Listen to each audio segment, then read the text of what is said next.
Ladies and gentlemen, welcome to the Call of Leadership podcast, where we interview people from our Michigan community who answered the call of leadership. We'll hear their powerful stories and get their advice so that we can be better leaders for ourselves, our families, and our communities. I am your host, Cliff Duvinois. Our guest serves on several committees for the Mackinac Associates. He also serves for the Little Traverse Conservancy Board of Directors and the Historical Society of Michigan.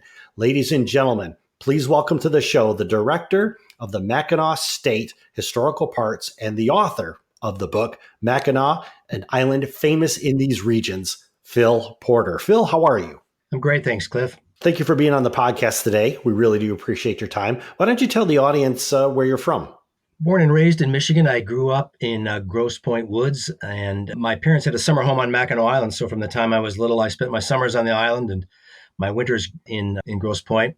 And while I was attending college, Kenyon College in Ohio, I started working at Fort Mackinac in 1972 as a tour guide, and I haven't left the fort yet. So it's been a great career working on Mackinac and for the Mackinac State Historic Parks. Oh, I bet. I absolutely bet. Now, why did you decide to go to Kenyon College in Ohio? Well, Kenyon is where both my father and my grandfather went. They had strong roots in Ohio, and I grew up visiting my grandfather, who was on the a trustee at the college when I was a young boy, and I just fell in love with the community and the college, and it was a great place to get an education. I was a history major there, and following that, I went to the State University of New York, the Cooperstown Graduate Program of History Museum Studies, where I got my master's degree in museum studies, all while I was working summers at Fort Mackinac, and was able to come back in 1976 and began working full-time for the Mackinac State Historic Parks. So it's probably safe to say that Mackinac Island really is in your blood. Yeah, it really is. Next year will be my 50th year working there. So it's been a part of who I am for a long time. Now, why did you decide to pursue a degree in history? Well, I've always been interested in history. And as I was looking at different potential careers in history, the idea of doing public history, of working in a historic site and through the different kinds of educational methods that historic sites have, whether it's live interpretation or exhibits or hands-on interactive displays, I thought that was the most engaging and exciting way of teaching. And I think people like to learn history that way as well. So it kind of combined my interest in being involved in history, but doing it in a way that shared it with the public in the most broad and diverse way possible. It is, and I do want to make sure that we explore that topic. But before we move on for that, after college, then did you just go to work for the historical parks? Yes, I did. I after I graduated and finished my classes for my master's degree, I went to work for Mackinac State Historic Parks. I was first curator of collections, and then curator of interpretation, and then chief curator, and then in 2003 I was appointed director of the agency. That's excellent. Now, I know I mentioned before in my introduction that you wrote a book. Oh, excuse me. Let me try that again. Now, I know that when you're doing your work on Mackinac Island, that you also decided to write a book. And I know that writing a book is a very intense labor of love to do. Why did you decide to write a book on Mackinac? Well, the Mackinac State Historic Parks has a really nice, long, and productive history in publications.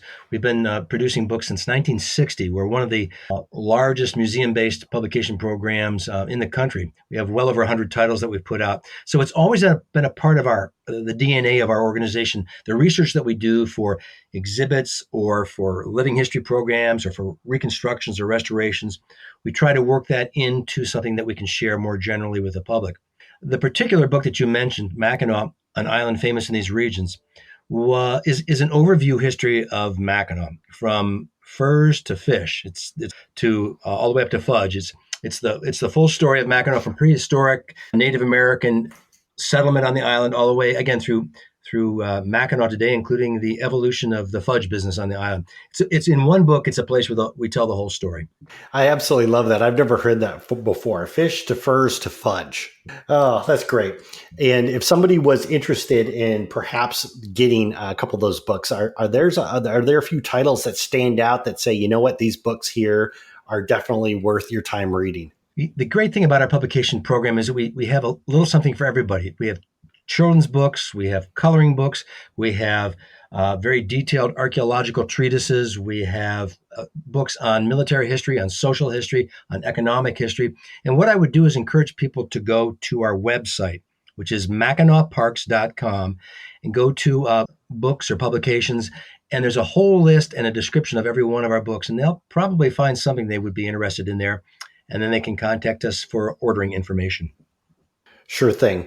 Now, when for the there's a lot of rich history that is associated with Mackinac Island, even predating the Revolutionary War. And I know that you and your staff go through a lot of pains to maintain that authentic feel. So when people come to the parks, it literally feels like they are time traveling. How do you and your staff maintain that level of authenticity? Well, it begins by doing really a good, solid research. And fortunately, again, in our organization, we have a strong heritage of having people in the position where they can do the research so that we can get the story accurate. And then we do what we can in order to make sure that that accurate history is communicated to the public in a way that is both educational but entertaining at the same time. And it's just, again, it's a part of the way that we approach our business every day is to be accurate, informative, educational, but also entertaining. We want people to enjoy themselves while they're at our sites. And speaking of which, about how many people do you estimate come through those parks every year? Our three parks include Mackinac Island State Park, Mackinac State Park, and Mill Creek. They're all in the Straits of Mackinac region. Our total visitation to our parks is about 1 million people every year. Of that group, about 350,000 are the paying customers that come into our historic sites. And we have a variety of them, from Fort Mackinac and the Richard and Jane Manoogian Mackinac Art Museum on the island to the Colonial Mackinac and Old Mackinac Point Lighthouse in Mackinac State Park, and historic Mill Creek Discovery Park at Mill Creek. And then our newest one that we're adding this year is on the island again. It's the Mackinac Island Native American Museum at the Biddle House. So those are sort of the family of museums and historic sites that we have for the public every year. Excellent. And why did you go ahead and make the decision to add the Native American park to the Biddle House? It's part of our strategic planning that's been going on for about 5 years. We just felt that we had undertold the story of the first settlers in the Straits of Mackinac, the native people who had been here for centuries. And so there was a two-part effort. There is a two-part effort. The first was to create something we called the Mackinac Island Native American Cultural History Trail. And it's basically the road around the island.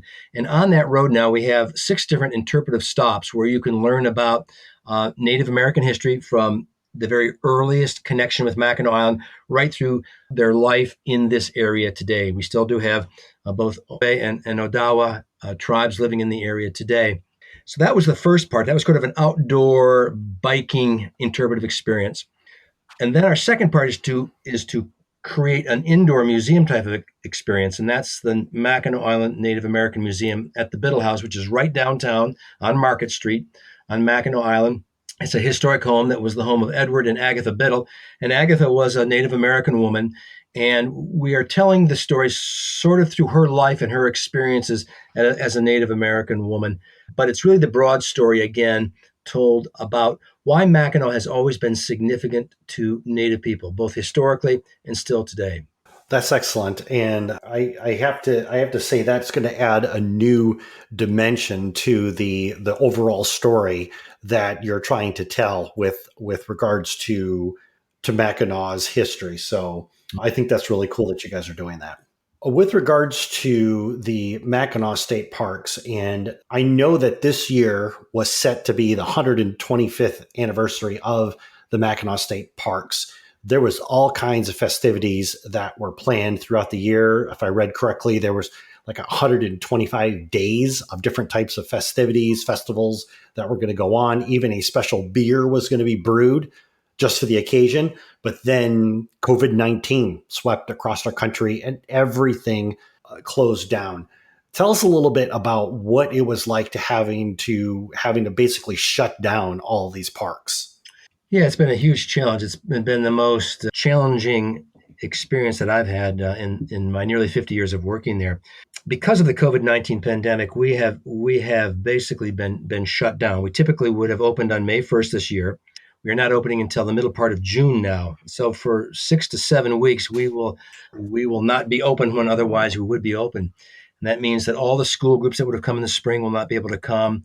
That means that tens of thousands of visitors that would be the spring and early summer visitors won't be traveling to the sites.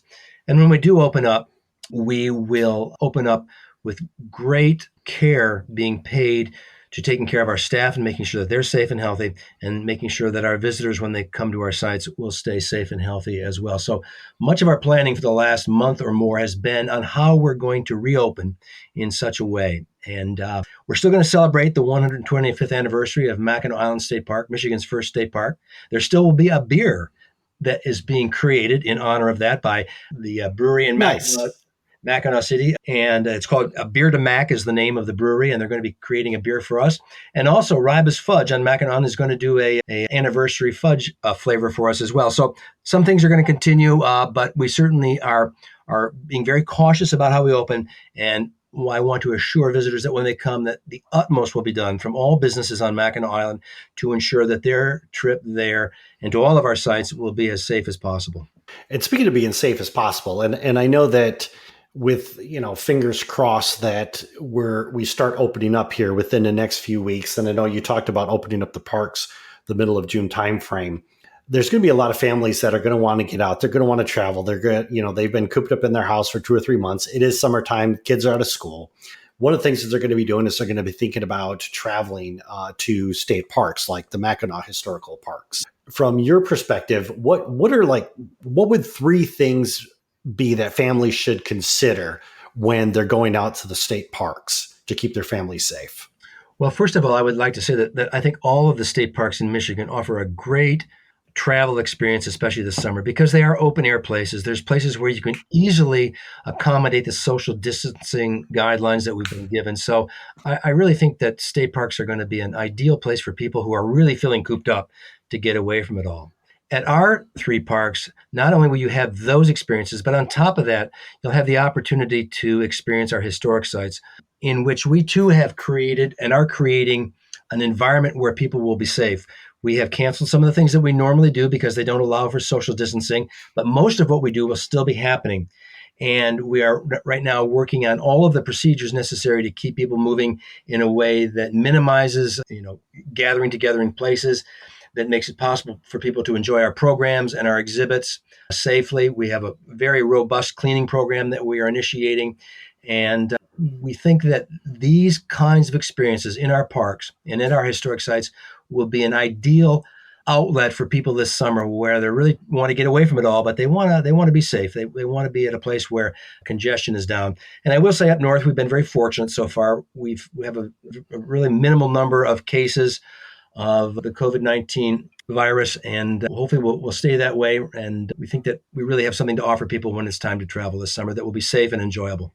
Sure thing. And putting together these cleaning plans, how are we going to keep everything sanitized and everything else like that? Walk us a little bit through kind of what are you looking at as far as guidelines go? Who is helping to make those decisions to keep the public safe? And I ask that question because it seems like every day that I get out of bed, there's something new or something has changed with regards to COVID-19. So what are some of the sources or guidelines that you're following? Well, that's a great question, because that's really sort of what we're in the thick of doing right now. So internally, Mackinac State Historic Parks for about a month has had something called the Reopening Committee.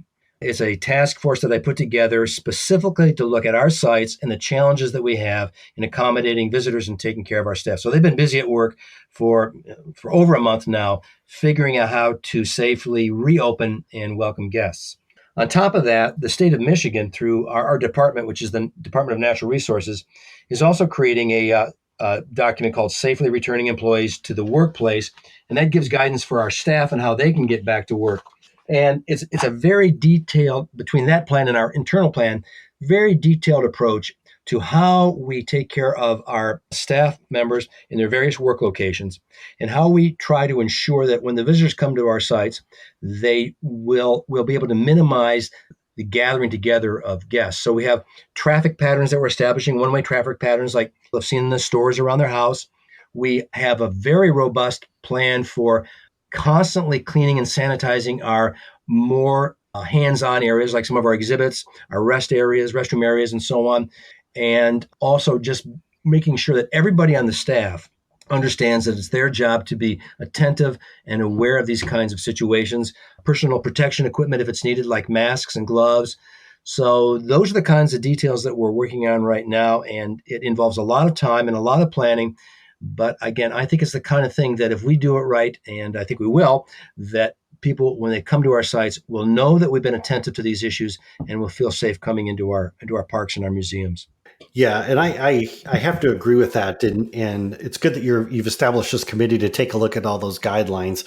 One of the questions that I do want to ask is I had Chris Shepler on the podcast just a few weeks ago with Shepler Ferries, and he was talking about how one of the things that he and his business are having to look at is, of course, is they can't fill their boats up all the way to capacity because they're looking at things like social distancing, and this is going to directly impact not only the number of people that they can take over to Mackinac Island, but let alone the number of people that they can carry in a boat. So, with that being said, do you see that the opening of the parks, you're going to have to figure out some way to either restrict the number of people that are coming in there to observe the social distancing, or what is your thinking, or what is your plan around that? That's a great question. First of all, we also have sites on the island where you don't have to take a boat to. So the challenge of limiting the number of people coming into our mainland sites isn't like we have on the island with them having the issues with the ferry boat traffic. But yes, Sure. we've been looking specifically at how our sites will accommodate people in a safe way. And the nice thing is that when you come into them, by their very nature, they allow for social distancing. So in general, our sites really lend themselves to the kind of safe distancing that we want to create. We have a few visitor experiences that we are not opening right away because they are more challenging. For example, at Old Mackinac Point Lighthouse, we have a tour of our tower. That is a very narrow stairway that goes up and down, and when you're on the top, it's very tiny. There's definitely no room for social distancing there, and we're not going to have the tower open, at least at the beginning part of the season. What we are doing, however, is we've created an alternate virtual experience where people can get the view and experience the same panoramic vista that you would experience, but without going up there. At Historic Mill Creek Discovery Park, we have the Adventure Tour, which is the high ropes course tour. The problem with that is that our staff has to be very interactive with people and putting the harnesses on. And again, at the beginning of the year, we will not be doing that program because it just doesn't allow for the social distancing that we'd like. All our other interpretive activities and programs and exhibits and displays are all open, but that part will not be open. At Fort Mackinac, where we have a little more congestion, but still lots of open spaces, we're creating traffic patterns so that people will be moving in the same direction, not crossing each other when they're going through buildings. And again, that will allow for the kind of safe distancing that we want. So it's that kind of thing, and some of the kinds of things that we are postponing doing, at least at the beginning of the year, to try and keep people safe. I really love that. And it makes me think of all these stores and everything else that have these, arrows on the ground and trying to direct people where they're walking. So that way they're not, crossing in each other's path and everything else like that. So it's actually very clever thinking on your part. And I really do like that. Even when they come to our admission areas, we'll have on the floor, on the ground, on the carpet, we'll have the distancing markers so that people stay back. We have the plexiglass all ordered to protect the staff from the visitor and vice versa. We have masks and other personal protection devices for our staff. So, these are the kinds of things that we've ordered weeks ago, and we are in the process of installing right now. Again, so that when we open in mid-June, we will be ready to go and safely welcome our guests. Awesome. And I do want to take a step back here of something that you mentioned before. And you were talking about how there is the lighthouse experience that people can experience that virtually. Is there any other areas of the park where you guys are using technology to help enhance the visitor experience? Not so much in the park, but what we've done while we've been closed is, out of the frustration of not being able to share our great history with the world, we have moved a lot of our exhibits and a lot of our experiences through videos online. We now have a page on MackinacParks.com that's called Explore at Home. It's a brand new page that we created specifically during the crisis here so that people can learn about us while they're at home, so that we can fulfill our mission of presenting Mackinac history, even though our sites are otherwise closed. It began with an attempt to make sure that the kids who are still in school had access to some of our historic resources, but now we have all kinds of videos and programs online for visitors to learn about. And I think if they watch them, they'll get excited, and hopefully that will entice them to come up and learn more by actually being on the site as well. I actually think that's a really great idea, because what you've done through technology is, people can't come to the parks, but the parks can come to them. I love that. That's exactly what it is. Yeah. Exactly. Oh, I love that so much. Great. Well, if people want to learn more information about, the parks, and we were just talking about some of these virtual exhibits and stuff, where can they follow you? Where can they learn more about this information? Yeah, you can do one-stop shopping at our website, Mackinac Parks. That's Mackinac with a C on the end, Mackinac Parks, one word, .com.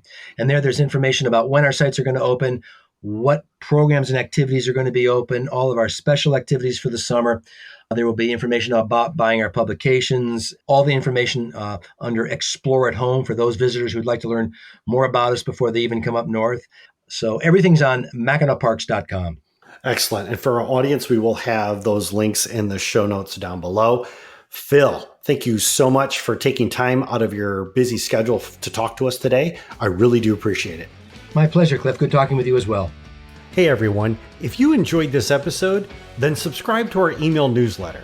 When you subscribe, you'll get new episode announcements. You'll get all kinds of great behind-the-scenes information on upcoming guests. Plus, you'll receive special offers from our guests and partners that you can only get through the email newsletter. Subscribing is quick, easy, and best of all, it is free. Just go to callofleadership.com/email, type in your email address, and you're done. Once again, that's callofleadership.com/email. I'll catch you in the next episode.